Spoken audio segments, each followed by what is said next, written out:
Greetings, programs. And this is another working title live with my good friends Mark and Rob. How you guys doing? Good, good. Thanks for having me. Yeah. I'm doing well. Thanks for having me as well. Got out of the shower, jumped in, jumped out, getting ready. Nice. I like your shirt, Rob. Nice choice. Yes. All right. So, like, if anybody tuned into the first episode 2 weeks ago, I go by the seat of my pants. So this is not planned. Anything can happen. But we do have a topic tonight, and the topic is sci-fi toys of the past. If you saw the thumbnail, which probably went live less than 15 minutes ago, we're talking about toys in our past. Anything that we can remember, the first toy line, the first toy that was handed down to us, that's sci-fi related, and we'll go from there. Who wants to start us off? I was going to say Mary Mark because I can't really think of my first sci-fi. I mean, off the top of my head, I think it was the Star Wars AT-AT, the AT-AT. Oh, that's a good pick. Yeah, and I don't even know how we got it because we were pretty poor. But I do remember somehow we had it. It was pretty cool. Come on. Yep. Yeah, that's a definite good pick. Mine was 1979. I was 9 years old. Battlestar Galactica had just come on television, and that was the hot new toy for Christmas. So I believe it was me, either my aunt or somebody in my family. They wound up buying every single Battlestar Galactica toy that was out on the market at that time because that was my favorite show. And incidentally, it was pre-recall. So every one of those ships had working firing missiles. That's crazy. Did you run into any of the well, you were 9, so I guess you weren't shooting missiles in your mouth or anybody else or anything. I wouldn't say I was smart enough not to. I almost broke a tooth with one of those missiles. Oh wow. But no, I didn't. Obviously, I'm here. I didn't swallow anything. Yeah. So they were that powerful that you would. Yeah, dude. The springs in those things. Those were medieval quality. You could definitely do some damage shooting one of those. Wow. There were some nice tight springs. I'm looking at online. Those look pretty cool, man. Oh, they were for 1979. Those were some awesome.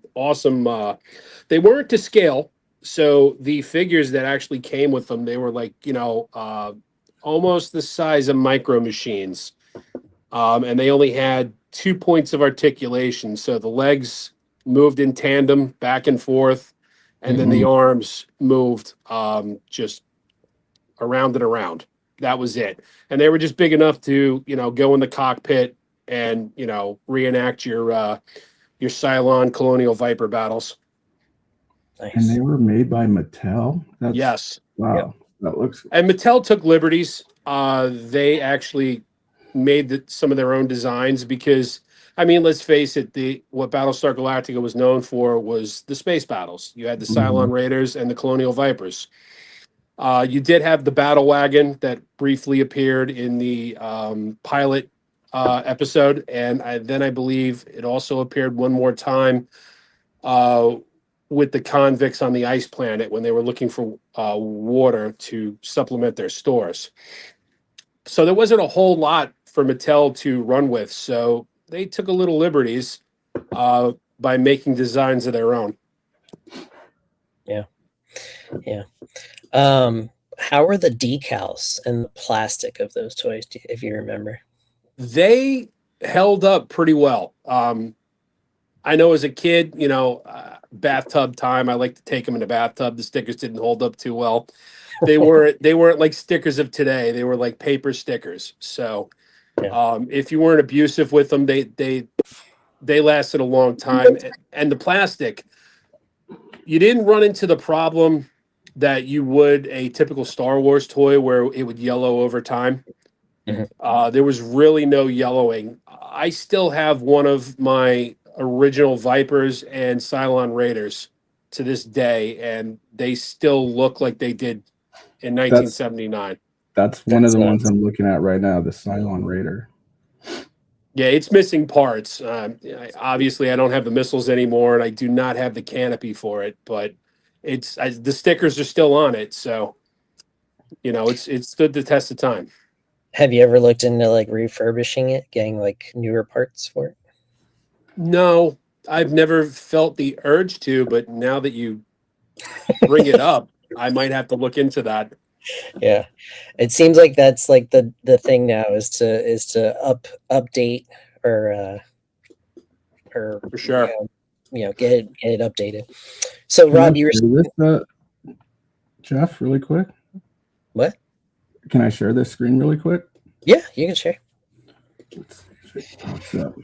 Bring it up. Right there. Not that one. It was this one. Hold on. Is that eBay?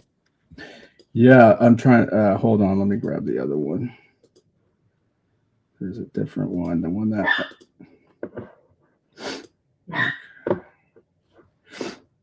Okay, well, you're bringing that up. I'm going to shout out the chat.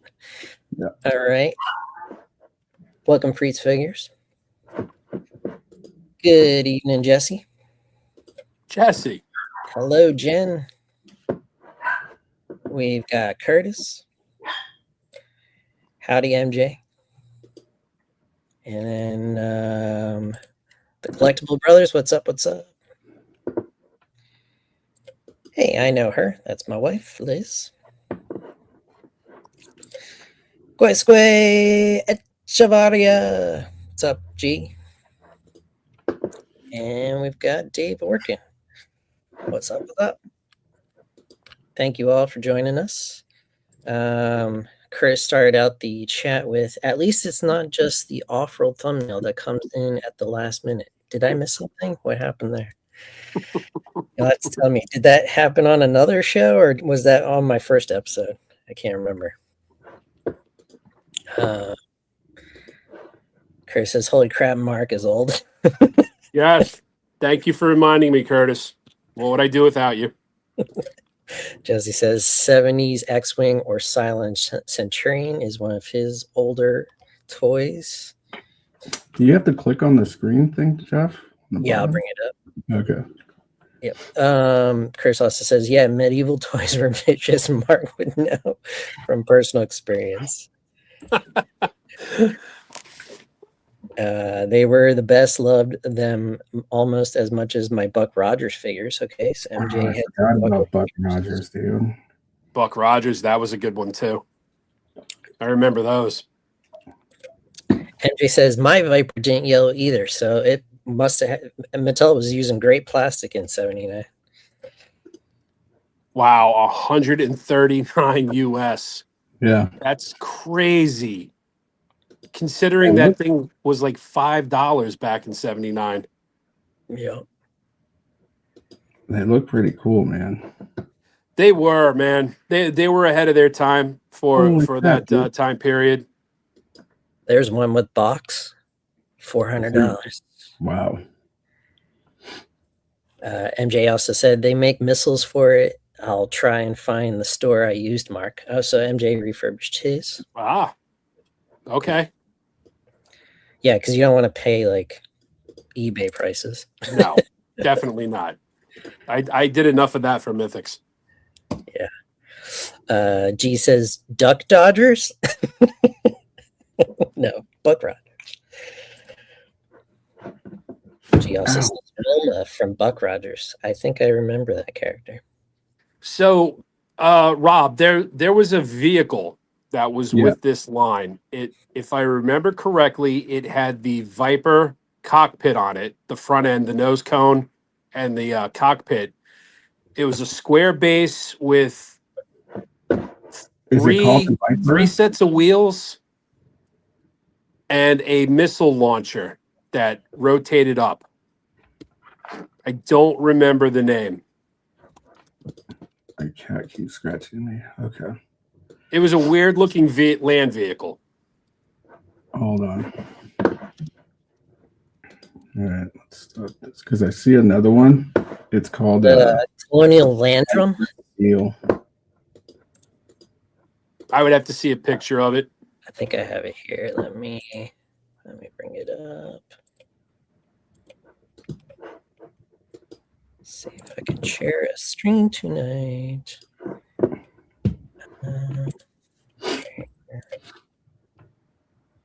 I forgot. Now you can share your own screen, right?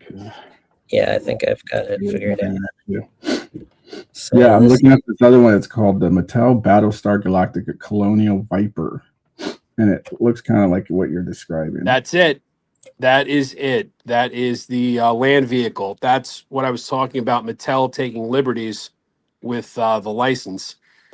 That vehicle never existed in the original 79 Battlestar Galactica series. So you can see they took the front end of the Viper and they used that on the vehicle. And it also had a working rocket launcher on the back. The cockpit and the rocket launcher were interchangeable. So you could it was almost like a pop and swap. So you could take them and switch either end out. try that again. So there's this show, and then the remake was how long after the 70s one? Like in the 80s or the 2000? Are you talking about the recall or There was the 1980s So spin-off. like, you know how like Dwight on The Office always says Battlestar Galactica, but he's always saying like I can't remember what version he thinks is the best one. Like, is it the remake or is it the 70s? So I believe, and I could be wrong, but when Galactica 1980 came out, they re-released all of the original toys or Mattel had re-released the original toys that they had made to coincide with a future line from Galactica 1980. And Galactica 1980 was not well received, with the exception of, I believe the episode was called the Starbucks Return. I could be wrong on that. That whole series bombed big time. Jeff, I'm sending you a link right now in the private chat. It's a vintage like website, toy store website or something where you can see all these like vintage sci-fi toys. In the private yeah, it's right now. Like it's in the private chat. Okay, so yeah, what about Dallas Vintage Toys? So like if you shop by categories, you can see they have like Buck Rogers, Captain Power, Crystar, all these vintage sci-fi toys that we used to. Incidentally, if you want me to go older and really show my age, Space 1999. Nice. Jerry Anderson. Yeah. That's on here, Space 1999, dude. The Eagle, that was another awesome vehicle playset for that time period. Yeah. They just did a Kickstarter for a new Eagle. Yes, I saw that. Yeah. But that actually reminded me about that from way back when I was a young tyke. Yeah. I want to say I was 1976, 1977. Yeah, it was around that time, 1975. I think it came out in 74, 75. Yeah, that sounds about right, because I remember playing it with my neighbor. He had it, and I used to go to his house all the time, and we used to play. play with it. I think he had a couple of them. He's a Wow. rich kid. He's kind of like Blake. Might have been Blake. Might have for been all Blake. I know. Yeah, Buck Rogers. What was yours, Jeff? You didn't say what yours was. So I was just gonna go off Mark and then go back to you. You were saying that you had the original AT-AT. I wonder if it's on here. Let's see, because I see some Star Wars stuff on here.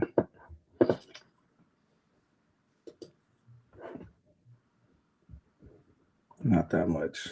I would just do a search in there. Yeah. Hold on.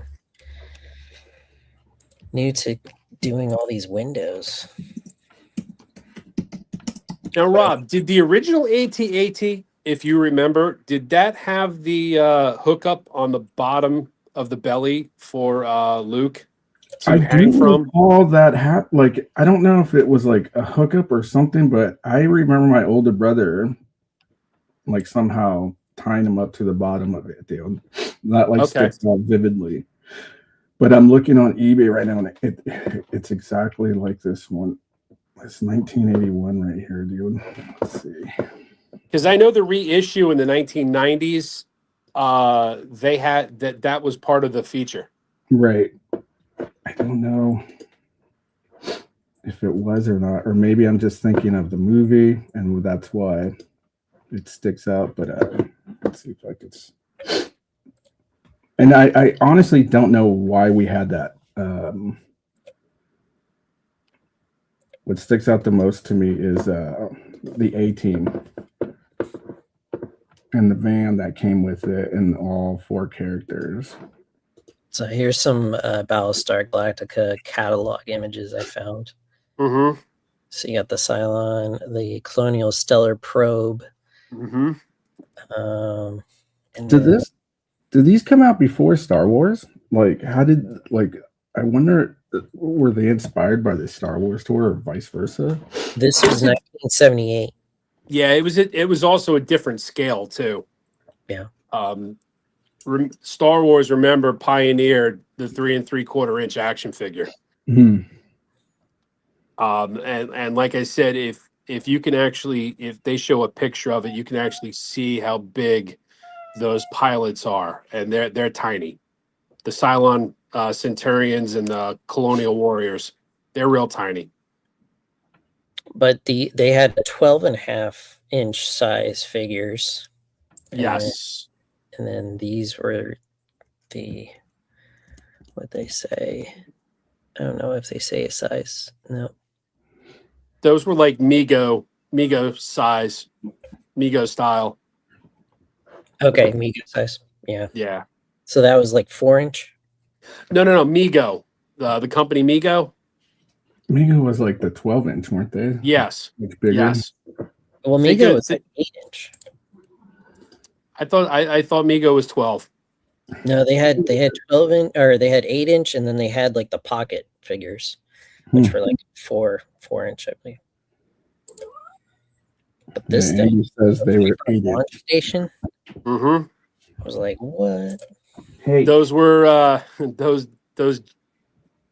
Colonial Vipers were made out of styrofoam. That's pretty cool, man. With a little plastic or rubber tip on the end to give it weight on the nose. Nice. And it was just a rubber band system. Right on. Do you remember those? Like, there were those styrofoam airplanes that you would buy from an ice cream truck. Yes. Yeah. Or the dollar store. Yep. That's exactly what they were. But the launch system, was that all plastic with like a rubber band? Yes. Oh, that's crazy. That's crazy. So cool. Rob, you have something on stage you want me to show? The at on eBay. I think this is the one that I had. Nice. 1981 Kenner, 100% complete.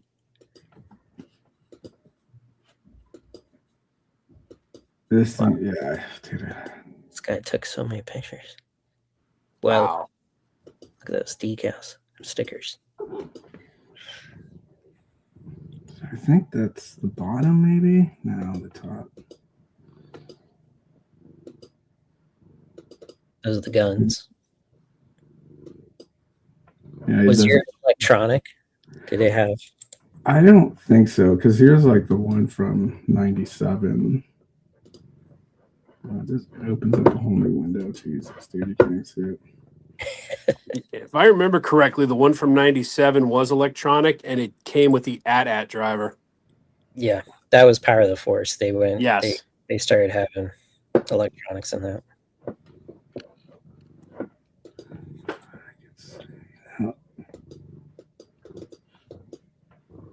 Yeah, I don't think there's another one I'm looking at. It has the box, but I don't know if we did or my brother just hung them from the bottom of it for some reason. Wow, $560 for this one.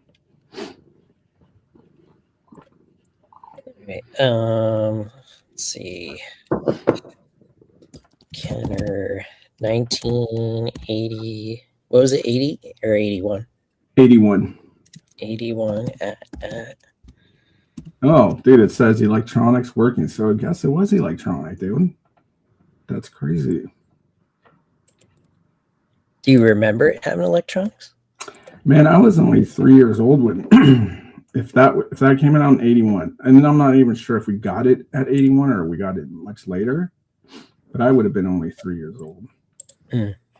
I'm pretty sure that the electronics in those early vehicles were rudimentary at best, if I remember correctly.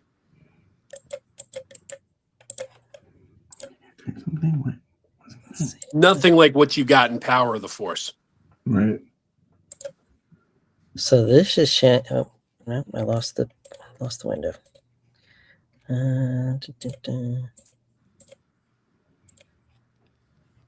Did you guys ever play that? I think it was on N64. I can't remember which Star Wars it was, but you fought in that scene where you had to fly under his legs and wrap the cable around his legs to make him fall over. Rogue Squad. Yes. Rogue Squadron. It was a precursor to Battlefront. So it looks like it was like with a mechanical handle inside. And then the outer gun. That like controlled his whole head, dude. Like I do remember you had to stick your hand in there and it would control like the movement of his head. That's crazy. Let's see here. Yeah, that was definitely an awesome toy to have as a kid. Okay, so this says giant replica movie figure is 17.5 by 22 by 4 inches wide, movable remote operated head, laser cannons light and pulsate, laser machine guns turn and click, cockpit holds 2 action figures, and body can hold up to 10 stormtrooper action figures, the power of the 3 3/4. Articulated posable legs bend at the shoulders, knees, and ankles, requires 2 D batteries. Order package. D batteries. Yeah. Thing was heavy. That's the 70s for you. Yeah. So my first sci-fi toy that I could remember was handed down to me from my father, who was a child of the 60s. And it was this toy line. Let's see here. I gotta find good representation.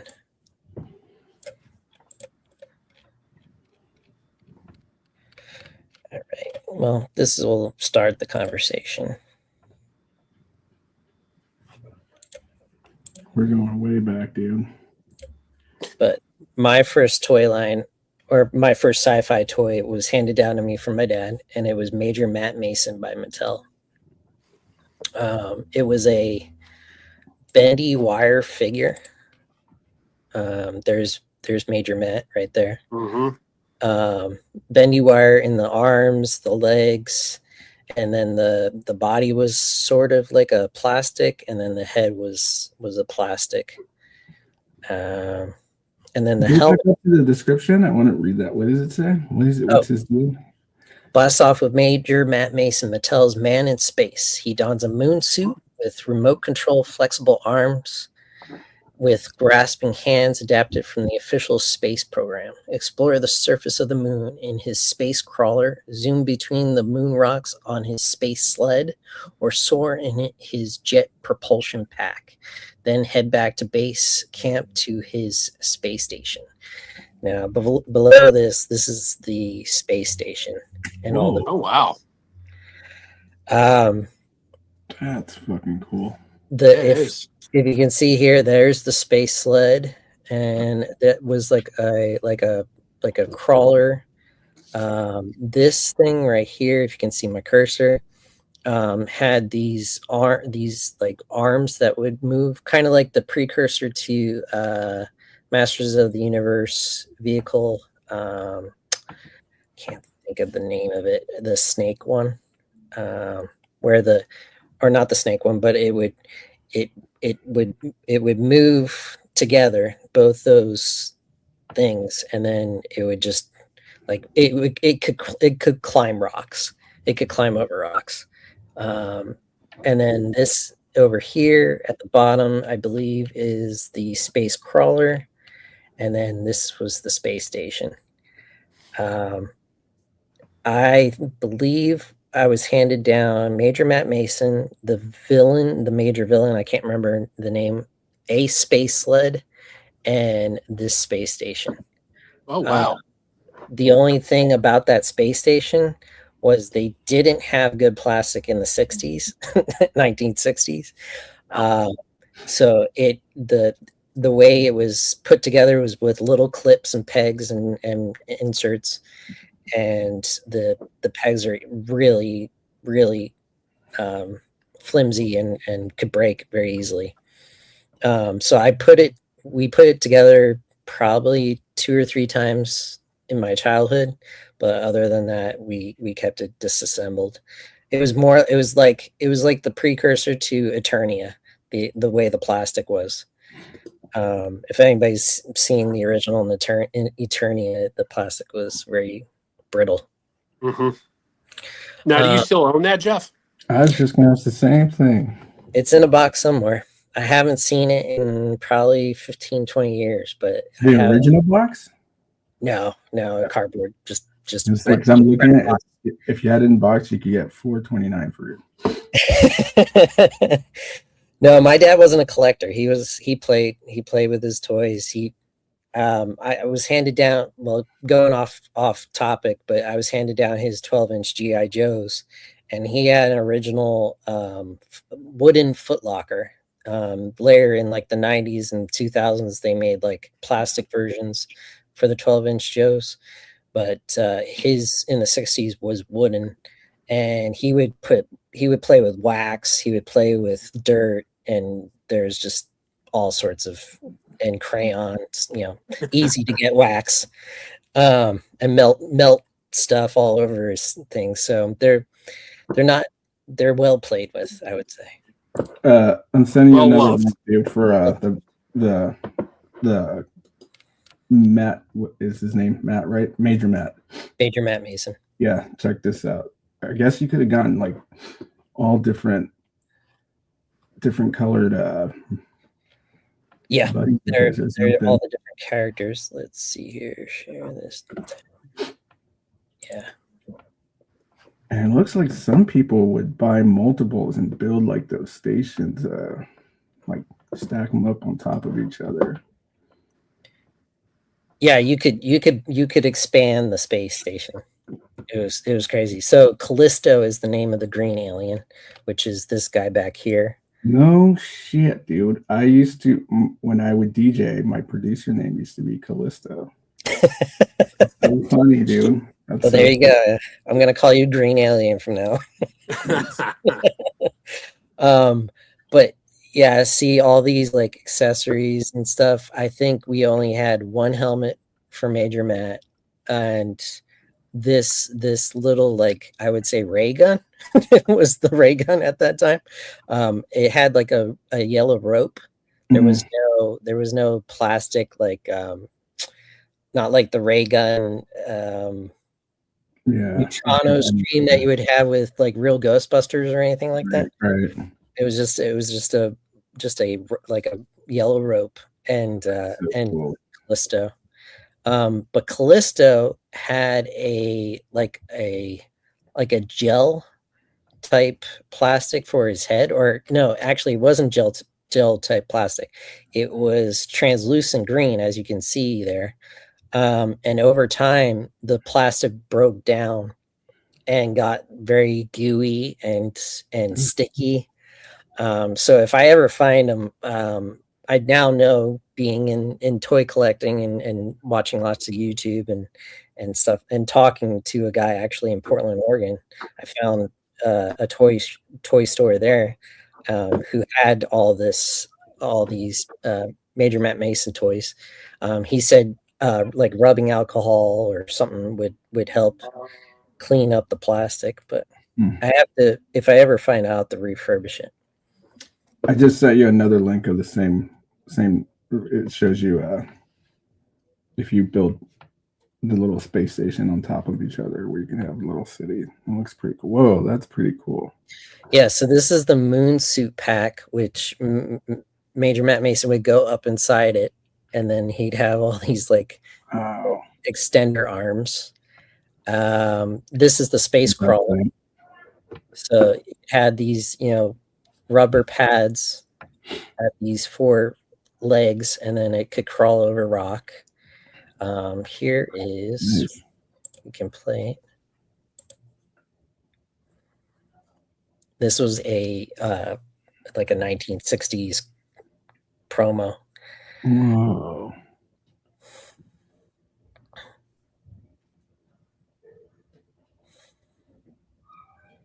I always wanted either this or the crawler, but I never had it, and it was never, my dad never had it.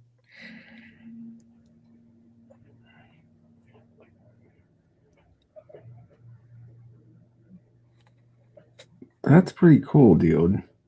Yeah.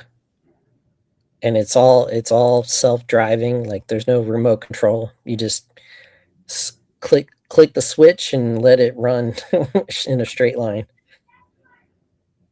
You can see you could attach more and make a train. But yeah, that was the space bubble. And then there's the space station, like a catalog image. And it had these blue windows, which was really cool. Gamma ray guard pack. I've never seen that before. And then they did this Captain Laser, who's like a giant. He's like a superhuman giant in space. And then he had like electronics and stuff built into him. The Firebolt space cannon. Then the Star Seeker, which was kind of like a space capsule vehicle. Never seen it. Man, they had a lot of whole fucking thing for this, like, dude. XRG-1 re-entry glider. They had coloring books and press out book. Oh, the press out book. It had like paper. It was like paper. What is it? For those not in the know, this was an actual thing when I was a paper crafts. Yeah, you punch images out of the book and set them up and kind of played with them. So yeah, paper tools. Got little book, so you had the story of Major Matt Mason, because there was no cartoon, there was no TV series. It was all imagination except for these books. And there should have been, I think, vinyl records of some sort. I think there was like a vinyl record story, but they don't have that on here. I'm gonna ask my my mother-in-law to see if she saved like every single thing that she ever got growing up, dude. She has like a whole garage of vintage toys. Oh yeah. I wouldn't be surprised if she has these. So this was what you want me to share? Yeah, just scroll down. It just shows them like Yeah. Like the bullpen right there. Yep. Yeah. So the way the tab system worked, here I can zoom in. So you can see down here, that's where the tabs for the windows go. But each segment you could tab into and then create these platforms. And then of course you have the pillars. So you can go as far up with the pillars. And then these were like the little command centers. So yeah, you could, if you had enough, you could build out as much as possible. How big were the figures? So the figures are about, I would say, between 5 to 6 inch. Oh, really? Yeah. Let me confirm that.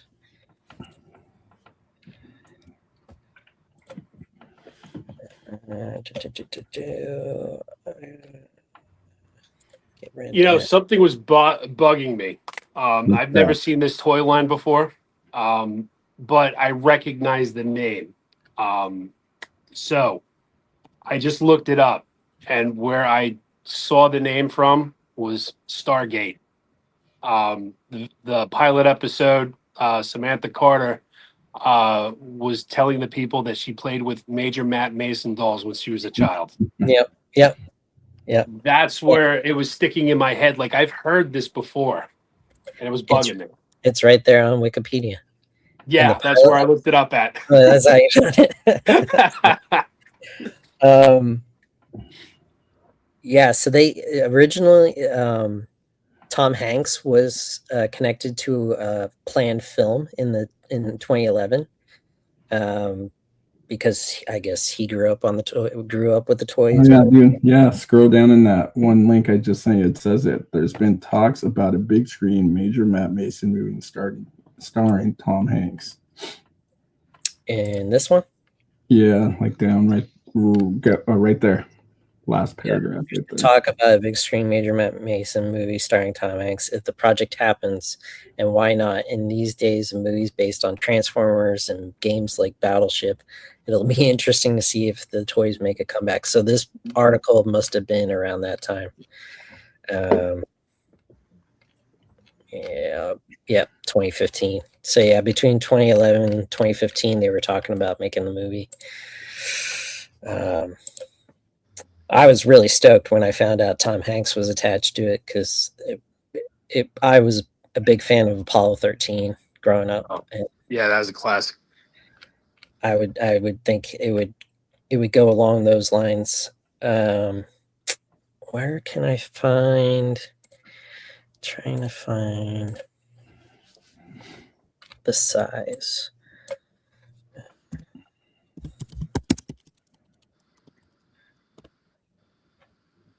Yeah, 6 to 6.5 inches tall. So they were 1/12 centimeters. There was another toy line, which a lot of people would know today, because if you're a Four Horsemen fan, you would know this name. There was the Color Forms, the Outer Spaceman. Mm-hmm. And Color Forms Outer Spaceman was like, think of Warrior Beast to Motu. It was not high-end Mattel doing Major Matt Mason. It was Color Forms trying to do their own thing, and they had their own bendy wire aliens and creatures and stuff like that to go along with Major Matt Mason. So yeah, that was what this looked like. Let's see here.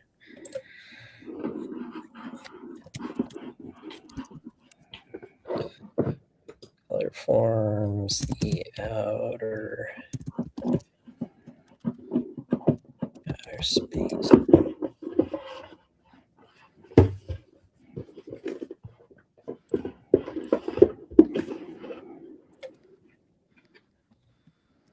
So this was their line. And a lot of these were redone or re-sculpted by the Four Horsemen for their Glyos line. They just whoever was making that line, like I know it was Four Horsemen, but whoever website it was on, just had a sale selling these for like $10. And Eric Miller just bought like a gang load of these, dude. I just spent a pretty penny because I wanted to get as much as the Glyos ones as possible. And did you get some of the glow in the dark ones? Yeah, those are so cool. So this was Series 1, Alpha 7, which is in Glyos, Electron Plus. They did that in Glyos. They did a lot of these characters in Glyos.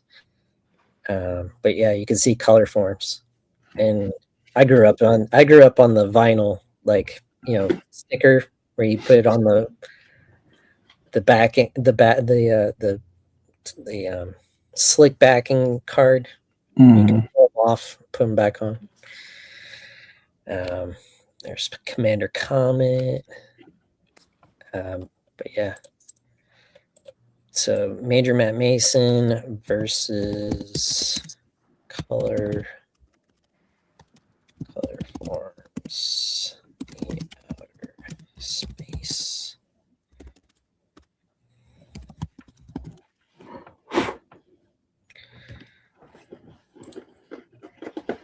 All right, I'll share this right here.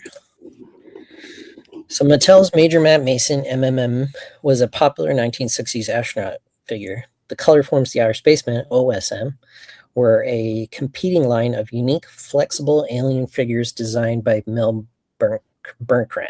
And Mel is actually still connected with the OSM website and the Glyos, still on that website. So he's still around. Intentionally created to be compatible with and add alien adversaries to the Major Matt Mason universe, filling a gap in Mattel's alien offerings and becoming iconic in their own right, often seen alongside MMM figures in playsets. Because Callisto was really your only alien in the Major Matt Mason line. The rest of them were the astronauts. Compatibility. The OSM figures were intentionally scaled and jointed to fit right into the Major Matt Mason world, becoming unofficial members of the MM universe. Design. MMM figures were more standard astronaut fare, whereas the OSM figures were widely imaginative, inspired by sci-fi B movies with distinct features like transparent heads and insectoid looks. So yeah, if you go back here, you got, almost like a sea creature in space, more sea creature in space, but as you go along, see like there's double heads, more like robotic characters. There's a space devil, Mistron. There's a Cyclops. Where there was a few other characters. Here's some original concept drawings.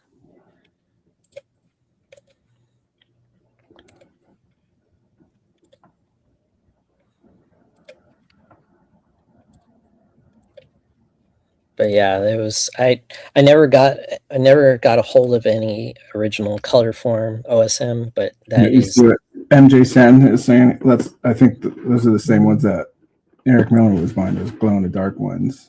They're like blue glow in the dark ones. Yeah. So if you go to here, I'll show you OSM.com. So that was going to be my question for you, if you had any of the original Color Forms aliens. No, they're on my eBay search always, along with Major Matt Mason. Or if I go to like vintage toy stores, I'm always looking for them. Are they expensive? Depends if they're still in good condition, because they were made of that rubber and that soft plastic. A lot of them didn't hold up over time. So this is the OSM of today. And if you go to, let's see here, shop, and We go down to, there's the Blue Star. That's the one I was, yeah. So these are Glyos figures, but they're homages to the original line. And the Blue Star is pretty cool. You got the Cosmic Radiation, which look like that when they're not. One of those with the skeleton heads in there. What's that? I think like there's one with a skeleton head inside the space helmet. It looks pretty cool. Yeah, I can't remember which one that was. There's this one. She has a skull in there. That's funny looking.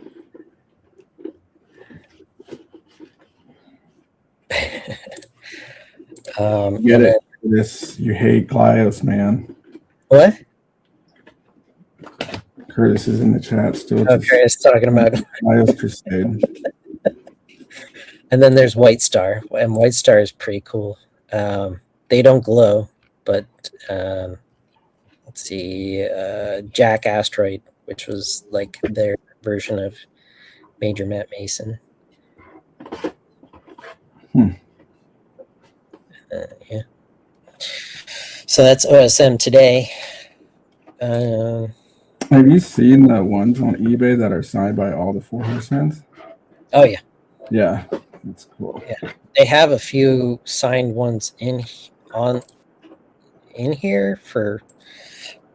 I can't remember if they're still for sale or they maybe already sold them. Oh no, this is. Wait, that's the vintage set. So I think it's sold. Is it sold? Yeah, it's sold. But 1968 vintage set for $3,000.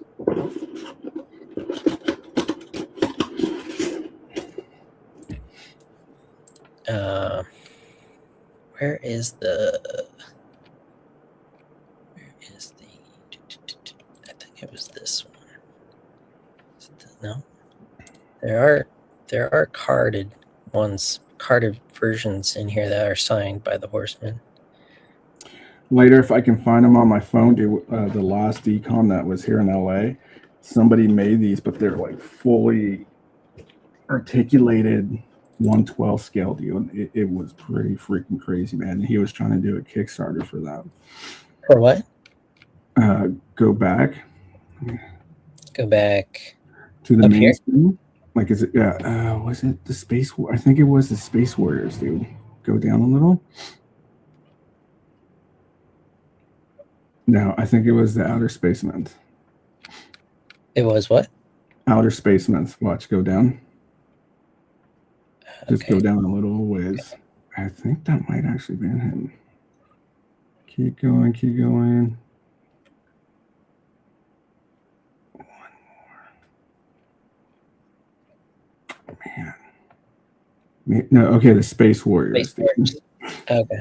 Somebody made like a bunch of the Space Warriors in 1/12 scale, and then they were like super articulated, dude.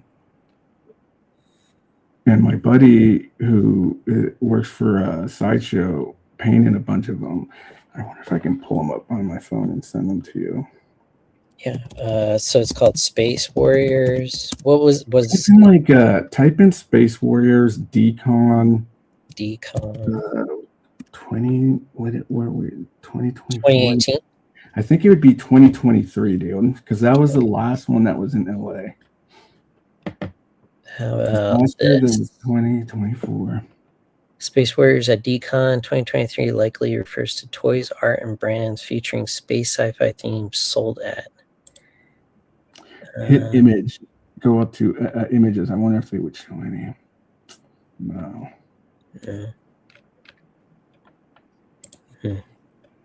Are those all Glyos figures? The ones that we're looking at, some of them. I think we just use like the Glyos system. Okay. The ones that the Horsemen designed were Glyos, but if somebody has Space Warriors, I think that's separate from OSM, and they probably created something else out of it. I'll text my buddy, dude. I'll find out and I'll send it to you later. Yeah, that'd be cool to find out. Pretty cool. Yeah. What's up, D-Dog? What's that? Charlie's in the chat saying what's up. Oh, hey, what's up? What's up? There was another thing I wanted to show about Major Matt Mason.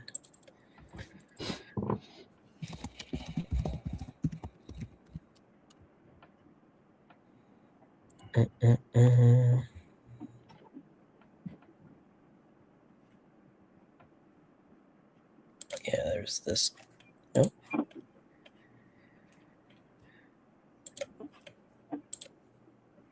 Uh-oh. It's too large.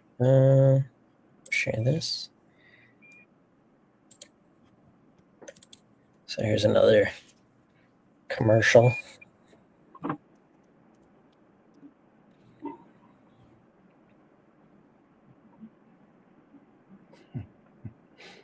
Yeah, the jetpack had a pull string system, so you can pull them up and down. What was that 1980s toy line that had like a string kind of thing? Oh fuck, dude, that's gonna drive me nuts now.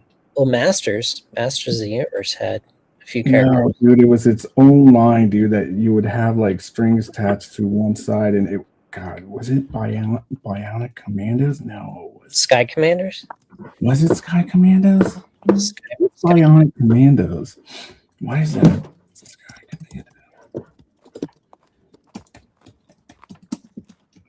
This one. Did they have a toy line? Oh yeah. Oh yes, dude. Yep, that's what I'm thinking of. Yeah, Sky Commanders. What the fuck is Bionic Commando? It's like a video game. That's kind of fucking badass, dude. Sky Commandos. Yep. Yeah, it had a string system also. I forgot about those Sky Commandos. Yeah, look that up. They had a rover.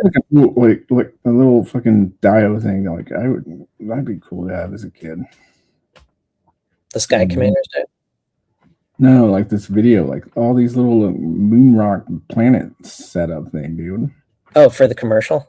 Yeah, like, dude, like imagine having that. Like, I'm gonna go downstairs and play my fucking planet. My moonscape. Yeah. 1968. Yeah.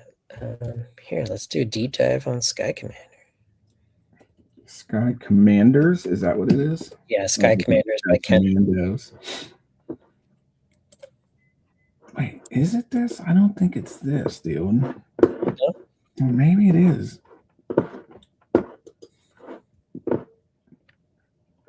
Okay. I gotta look up Bionic Commandos because now it's there's the Bionic 6. I remember Bionic 6. That was pretty cool. I always wanted to be the Asian kid in that show because he was pretty cool. Sure it wasn't this? I'm pretty sure it is, but I'm thinking there was, maybe I'm like confusing it with, there's like a video game and he had like an arm that would shoot out, dude, and he would swing around. Well, there's Captain N. Not Captain N. It is Bionic Commandos, dude. Bionic Commandos. A 1988 video game. Oh, okay. So it was a video game. Yeah. Put it up. I'll bring it up. I thought it was a. Sure, I thought it was a toy. All right, Bionic Commando. All right, it's remove. Ears. Okay. You don't remember this game? Nope, never saw it. Really? Nope. That was one NES game I didn't have. Anybody in the chat? Nobody? It was just me? What was the year on that? 1988. Oh, 1988. I see now. It was like super like cheeseball, but I don't know why I liked it so much. So Curry said, did Mr. Allen make this commercial? Like talking about the Major Matt Mason commercial. William says, I miss Major Matt Mason from the 60s. Yep. Charles says, how do I get back home? I'm lost in space. Well, just look to the North Star, Charlie. Chris says, where did Mark go? Did he disintegrate from old age? No, he's still here. He's still there. Just we're now looking at his ceiling. You know, speaking of NES games, and I know it's not sci-fi related, but any of you guys ever play Top Gun NES and actually land the fucking plane? Yeah. Like, I did it once. I did it once. Me too. and then it bounced, and then I crashed. I'm so close to finishing it. Oh man, I was just watching like a YouTube short, like where they're like, "Did anybody ever beat this damn game?" And I had to like YouTube search to see if anybody was playing it to actually see who actually landed that plane, because I could never land that plane, dude. That game was infuriating. I could never, neither could my friends. So Sky Commanders, dude. Yeah, Matt even says, "Yeah, landing sucked." I remember Afterburner. Afterburner was cool, but wasn't that like Sega Genesis or Sega? I don't remember that being on Nintendo. I can look it up.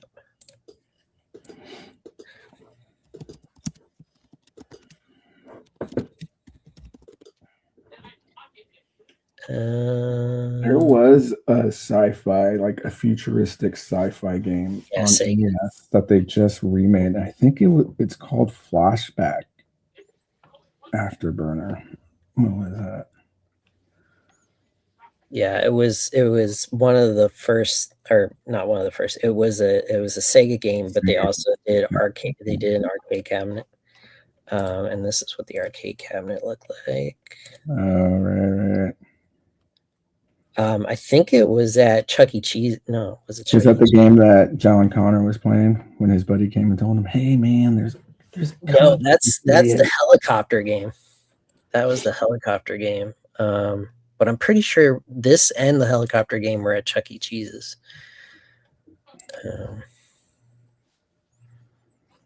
What was the name of the helicopter game? One time we went to Chuck E. Cheese for my cousin's birthday, and my older cousins were there, and they were bullying Chuck E. Cheese, and they knocked his mask off, and he got really upset, and he started like kind of like swinging, and he swung and hit me over the head. I was forever traumatized by Chuck E. Cheese. Jeez.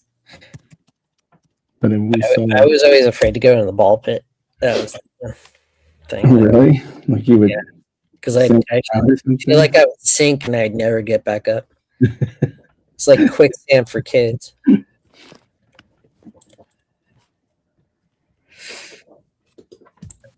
So it says in Terminator 2 Judgment Day 1991, John Connor is shown playing Missile Command during the arcade scene. But that's the one he was inside. Yeah, that was the one he plays before he gets in like the sim.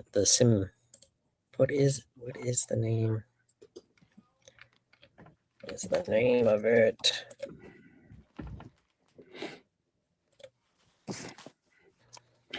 You ever see that Terminator 2 theory? Like his friend like gets caught and then he gets sent off to that summer camp. What? Like he was in that Nickelodeon TV show where I forget, Salute Your Shorts or something, and the whole reason he went to camp was because he was arrested in Terminator 2. Nice. So it keeps on coming up with Missile Command. No, where is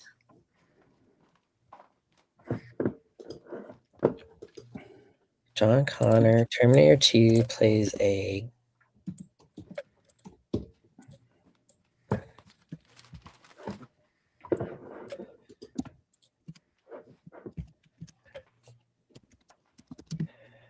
flight simulator.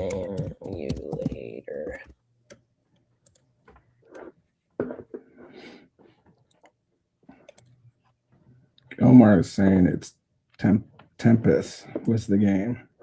Tempest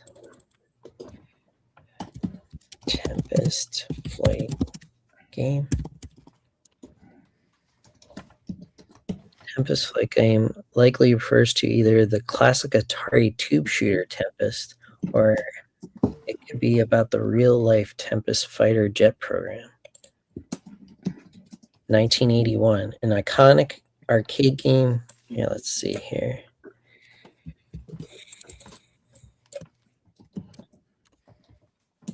No, it wasn't Vector. This is what I'm seeing.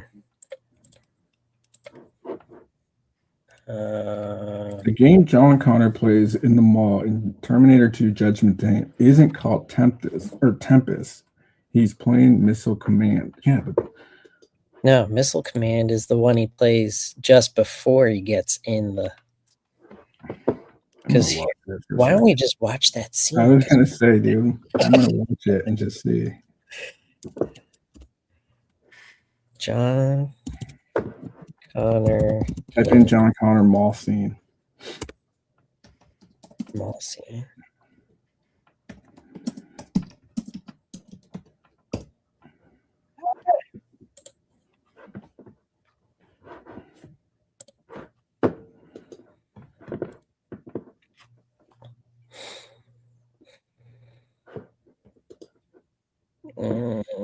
Yep, through the commercials. Oh, Mark's back. Welcome back, Mark. All right. Yeah, I found it, dude. Did you find it? Yeah, it's sharing. Yeah, Not sharing it. Yeah, it's like you're sharing it, or you want me to share it? I got it right here. It looks like Afterburner or something. So this is him playing Missile Command.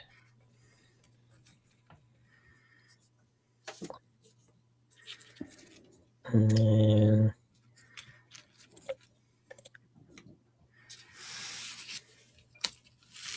then he stopped.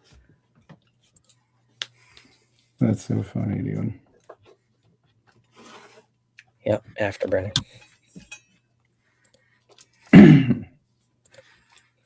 We found it. We know it. Dude, how meta would it have been if it was like a Terminator shooting game, dude? Like they had the arcade game already out. I was saying Tempest was the game to like play, not in T2. Got it. Tempest was the game to like play, not in T2. So Afterburner. Tempest was played in the movie Night of the Comet. Okay. Let me see if that is a scene we can play.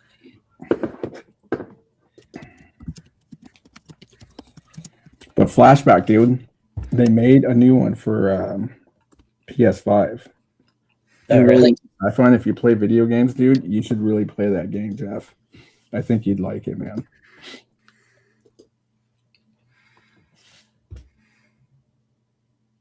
I just watched this game or this movie recently, dude, and that chick is I can't remember what there's another film she's in, and I can't remember. The Last Starfighter. Yeah, I was gonna say The Last Starfighter. She's another movie that she's really well known for. Oh God, dude, what is it? I gotta look this chick's name up. Not The Last Starfighter? No, there's something else besides this. What's her name? Does it say down there in the description? It is Catherine Mary Stewart. All right. I just watched that yesterday. Weird Science. Weekend at Bernie's? Weekend at Bernie's. That's what I'm thinking.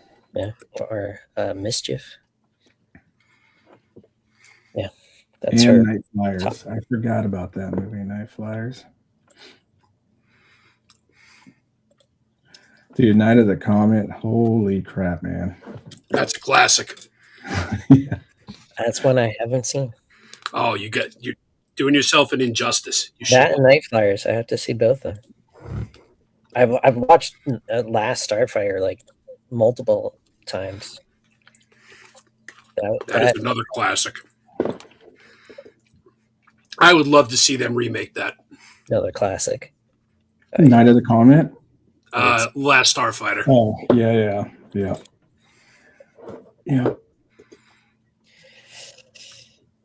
But yeah, so that was sci-fi toys of our past. Anybody else have any memories that they would like to share? I wasn't really too big into sci-fi toys. I think I was still pretty into like the high fantasy kind of stuff. He-Man. What was the other one? I forget. I'm drawing a blank on what's his name. What was the other fucking He-Man looking guy? Oh my god. He-Man looking guy? No, he had like a blue sword, and he had that weird Chewbacca big guy with him. Oh, Black Star. Was it Black Star? Yeah.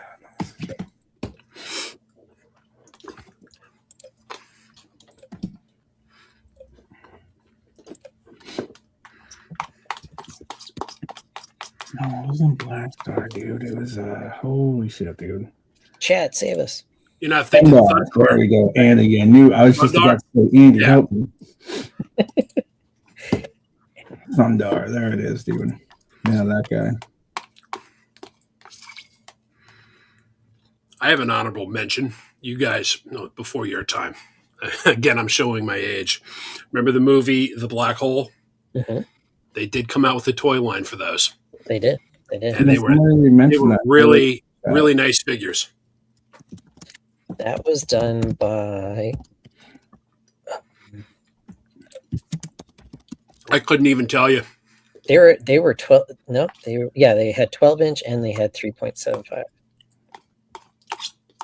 Mego. Okay. Mego. So here. Oh shit. Again, I'm showing my age, and 1970. I was under 10 when those came out. Nice. That was based on a movie. Yeah. Mm-hmm. It was basically Disney's first foray into sci-fi. Mm-hmm. And it bombed. It bombed at the theaters, but there's always a cult following with sci-fi. Yes. There's a canceled movie, Black Hole Toys. I will say this, that movie did not age well. No. I've tried to watch it again, and it just, it has not aged well. It's a great concept, but it's no Tron. No, it was no. But yeah, I watched it and I felt like it was like a 1950s movie done in the 70s. Like I'm sending you another link, Jeff, right now. Why can't I bring up this? The story was very cerebral.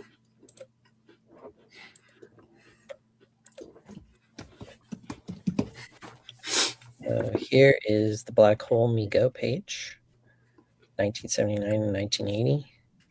Yeah. Captain Dan Holland, Charles Pizer, Alex Durant, Hans Reinhardt, who was the villain. What was the premise of the movie? I think it's about black hole, obviously.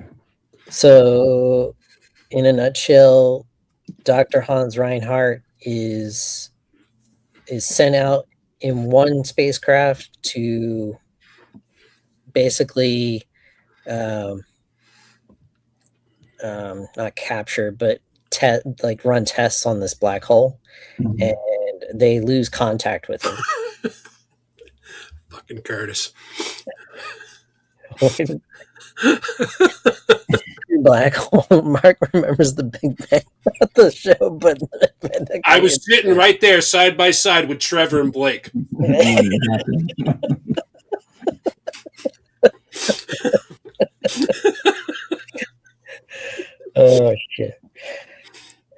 shout out Muppets Pigs in Space. Yeah. Yep. Jeez, dude, there's a lot of named actors in that movie. Yeah, it was supposed to be like their first. Yeah, Anthony Perkins. I didn't have the figures, but I had the robots, Maximilian and Vincent. Yeah. That one right there. Bob. Yeah. Yeah. Yeah, There Bob is an is actor Bob whose is name was the Slim Pickens. more comedic version of Vincent. Mm-hmm. All beat up. But I like the humanoid. It was like an android. A human android. And then you got Sentry and Star.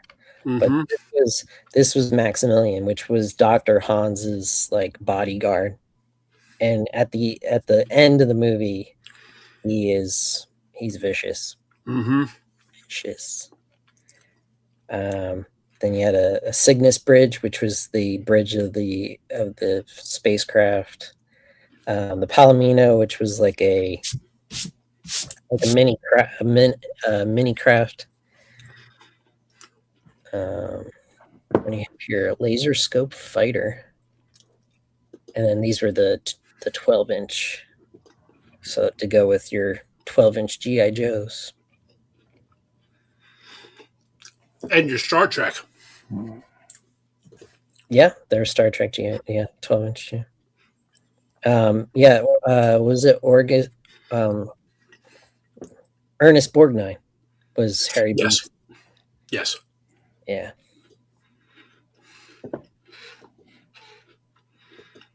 Oh yeah, they had the magnetic 8-inch, kind of like what's that Japanese toy line? Microman. Oh, damn. That reminds me, Ultraman. You guys Ultraman. remember that toy line, Ultraman? Mm-hmm. The Japanese Ultraman? Mm-hmm. Oh yeah. Oh yeah. Here. Ultraman's still around today. I mean, the Bandai's still throwing out Ultraman figures. Yeah, yeah. But I'm referring to the original Japanese, where they brought to America, and then they started bringing the toys out, late 70s, early 80s, I believe. Yeah. Yeah, it was. He was Yep. like the kaiju Yep. killer. It was like your predecessor to Power Rangers. Yeah, but instead of going into a Zord or a Megazord, he was the Yes. thing He that just grew. yeah. Here's some of the vintage.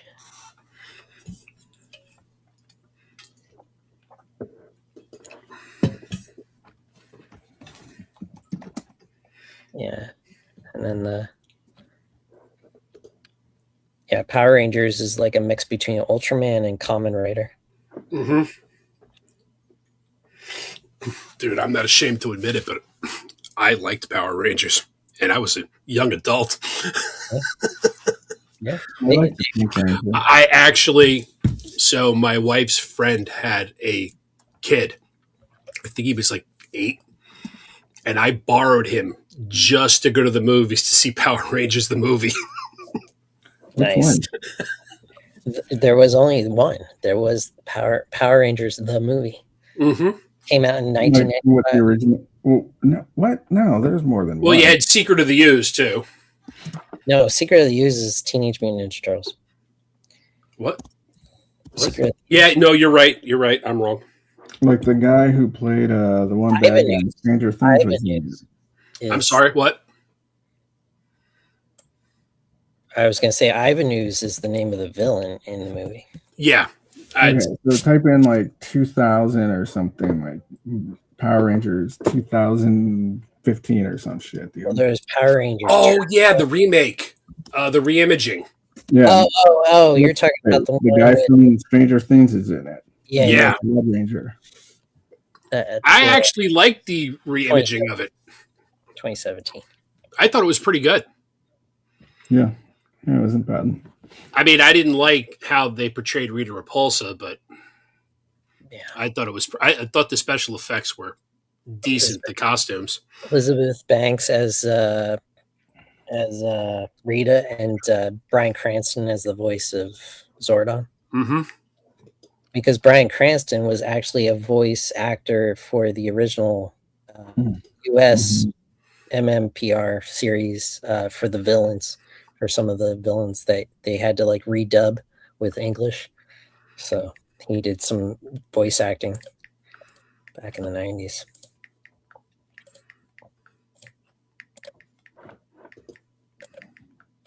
But yeah, from Ultraman to Kamen Rider to Power Rangers in the States. Spectrum Man. What is Spectrum Man? Yeah, I saw somebody type that. Is that like the same thing as Ultraman, or is that like? I don't know. We're about to find out.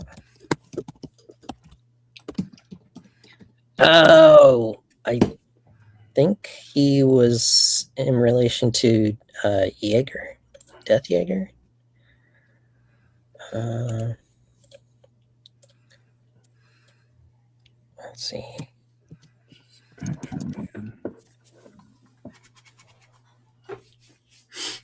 Or not Death Jaeger. Sci-Fi Jack. It is a cyborg created by the governing alien group from Nebula 71, known simply as the Overlords. Are they? Is that like what's the connection with Ultraman? Are they? I believe he Might could have been grow in size too. Or something. Yeah, I could see it right there. He's bigger than the rest of the set.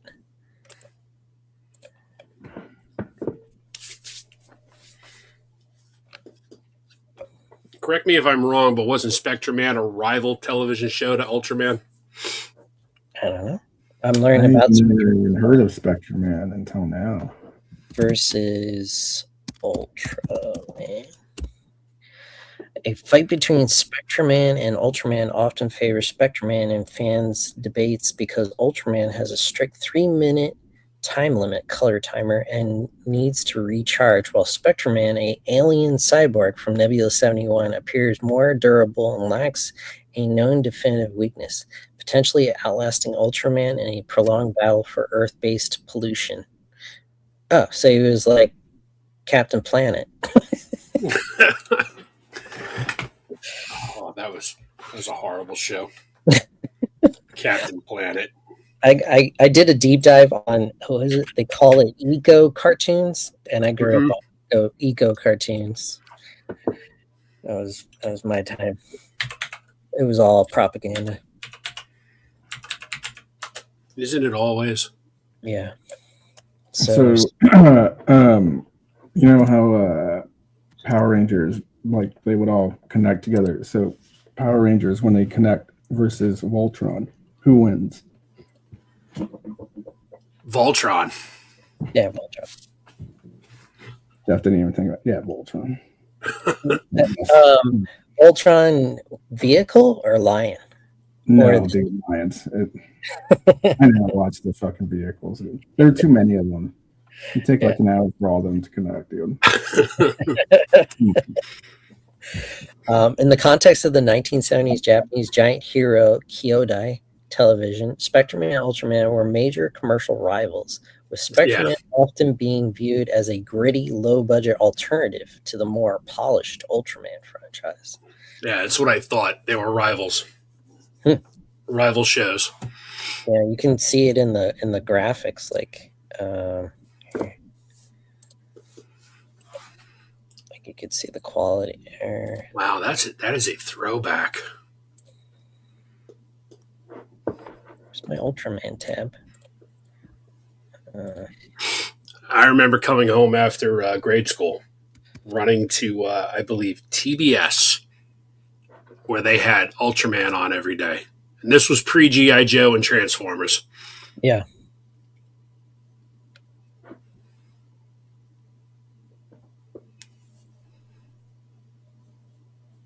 Yeah.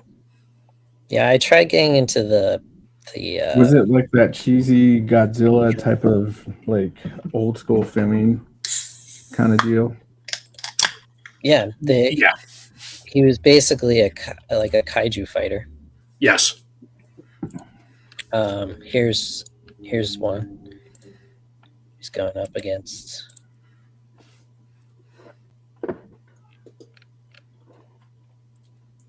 something like that. Yep. Yep. Think of it as low budget Godzilla. Yeah. But it was TV series. Yes. That's so good. That's the Kmart version of Godzilla. Timu, Wish. Yeah, the AliExpress Godzilla.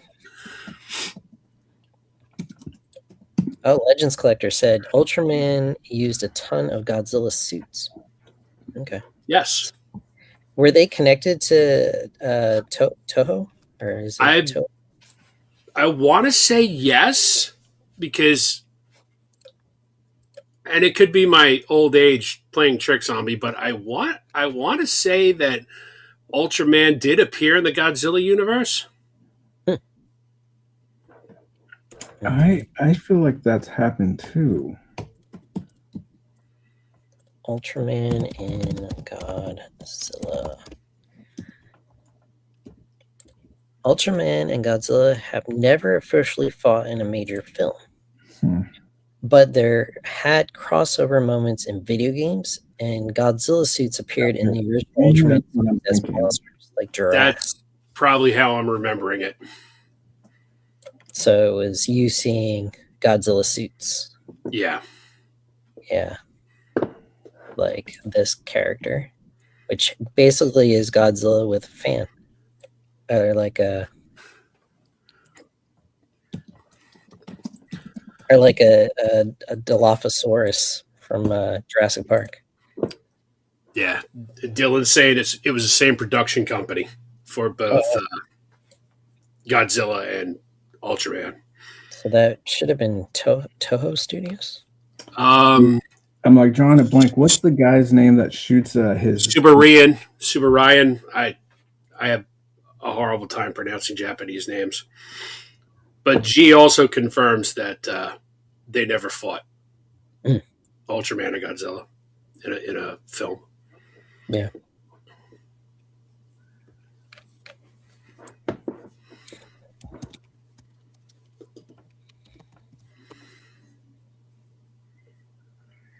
Subaraya Productions. Interesting. Here's their logo. And you're not seeing what I'm seeing. There we go. 1963. Cool. Well, gents, thank you for joining me this evening. Going down this sci-fi toys of the past. Well, thank you for having me, Jeff. Yeah, of course. I appreciate it. You're welcome, Rob. It was a fun time. Definitely. Anything else in the chat? Anybody else want to drop anything in the chat? Let me know. I'll pull it up. Any toys of your past? Andy says, unpopular opinion. I like the vehicle Voltrons better. Yeah.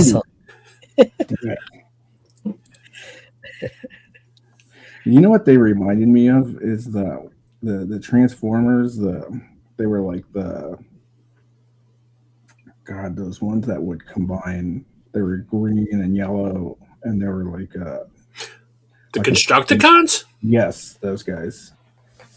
That's who the car Voltrons reminded me of. Yes. For some reason. I could definitely see the resemblance on that.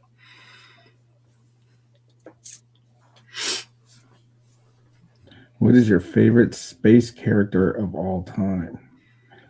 Holy shit, dude. What is your favorite space character of all time? Are we talking about like Marvin the Martian or something?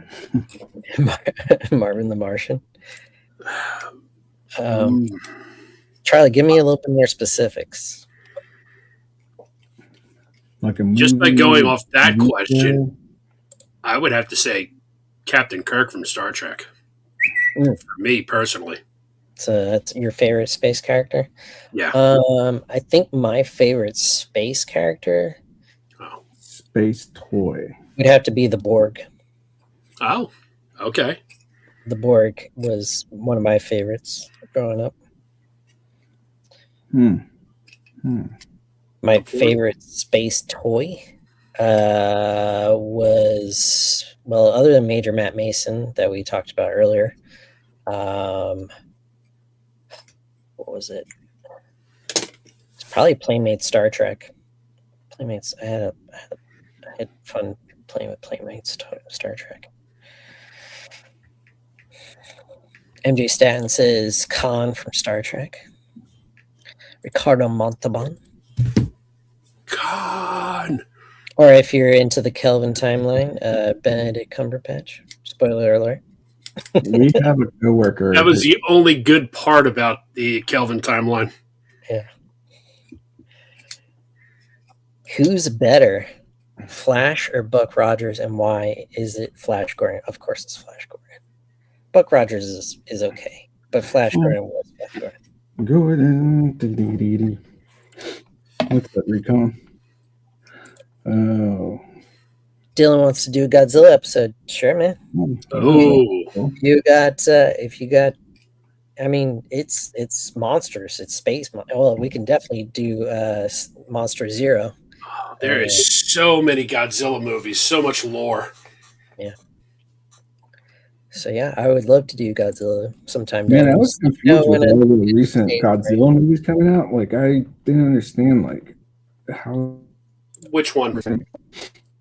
There's one came out on Apple TV, and the other ones were on HBO. They had like no connection. Rob went robotic. Rob, you're breaking down. Am I? Well, yeah, your stream is.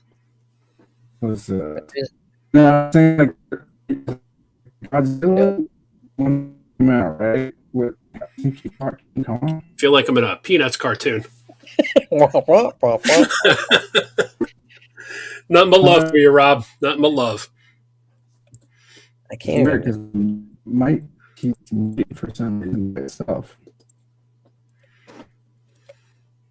Yeah, that's fair. I hope he wasn't referring to the last Godzilla movie. Hold on, I'm like something. It's just like mutes itself. I'm watching it clicking, it clicks, and it just minus zero. Godzilla versus King Kong, right? That just recently came out. And then you're talking about that had like no connection to that Godzilla movie. There's just like all these Godzilla movies coming up, but they weren't related anyway. Well, there's two different series. Yes. There's the Universal monsters, which are not Godzilla and King Kong. No, not Universal monsters. They're the Monster Verse by Legendary Pictures. Universal Monsters is from Universal Pictures. Okay, so there's like Godzilla -1, and then there's Godzilla and Kong, and then Godzilla King of the Monsters. Oh wait, no, there's actually three. There's actually three because there's Shin Godzilla that came out a couple years ago. Yes. Which was its own series. Then there's Godzilla -1 that just came out a couple years ago. Which was I wouldn't say it's not a hard reboot, but it's not a soft reboot. I'm trying to finish the stream, Dylan. I'm trying to finish the stream. The Monsterverse. So Godzilla -0. It wasn't a hard reboot, but it wasn't a soft reboot either. Yeah, it's a reimagining. They like to say reimagining of the Toho series. I thought it was pretty well done. I really enjoyed it. So Dylan, like there's one that they did where they went like inside the earth or some shit. Do you know which one?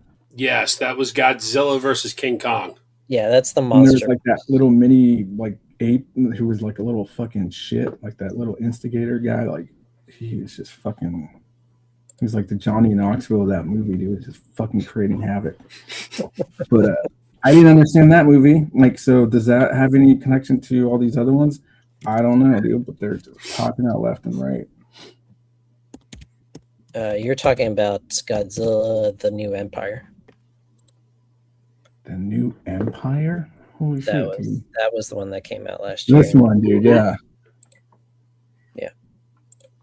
So this is Monsterverse, which is Legendary Pictures, which is US based. It's US produced, US distributed, I guess you could say. Whereas, is this the one with Millie Bobby Brown? And there's another one with that chick in it, right? Yes. Yeah. Well, they change out the human casts from some of the movies. Some of the cast move on, some of them don't. The monsters stay the same. And then they had the spin-off show Monarch on Apple TV, which is really good. I started watching it. Yes, it is very good. And then you've got the Toho universe. I'm not talking shit, Dylan. I never said they weren't like entertaining. It was just a little confusing because I didn't know like if they were all sequels to each other or something. Yeah, you're on Dylan's bad side now. I know. The New World of Godzilla, Toho's MCU. I love King Kong, man. Like, leave his apes alone. I have nothing but banana love for those apes, dude. He's a Harry and the Hendersons fan. I like Bigfoots too, and Sasquatch, and the adorable snowman. All of them. All right, gents. I think I'm gonna close it down this evening. All right. Well, again, thank you for having me. Definitely, anytime. Thank you for jumping in. I really appreciate it. I like talking to people in the chat, but I also like talking to more people on the screen. So if you want, I have a list going. Depending on the topic, I'll reach out to you. If I promote it ahead of time, and you see the topic, let me know and I'll have you come on. Anybody in the chat or anybody watching this afterwards. Sounds good. I'll come on and make a fool of myself. Any signing off words from any of you? Anything coming up for you both? No, unless I'm being invited, maybe I'll hang out Friday if Curtis still wants me to on Off-World. I don't know what you guys are talking about. If you're in the Off-World chat, you're more than welcome to join in. Absolutely. I will be myself and Jesse Marshall will be on Shooting the Shelf this Sunday. Nice. Oh, awesome. That's going to be a fun one. Better come up with your booing movie theater story. Yeah, you got to come up with your version. My version. Your version. I'm not prepared for that. I'm gonna have to do my homework. Yes. Maybe I'll let the other Jesse answer. Dylan, we do have a topic. We're doing a Rob Reiner movie discussion.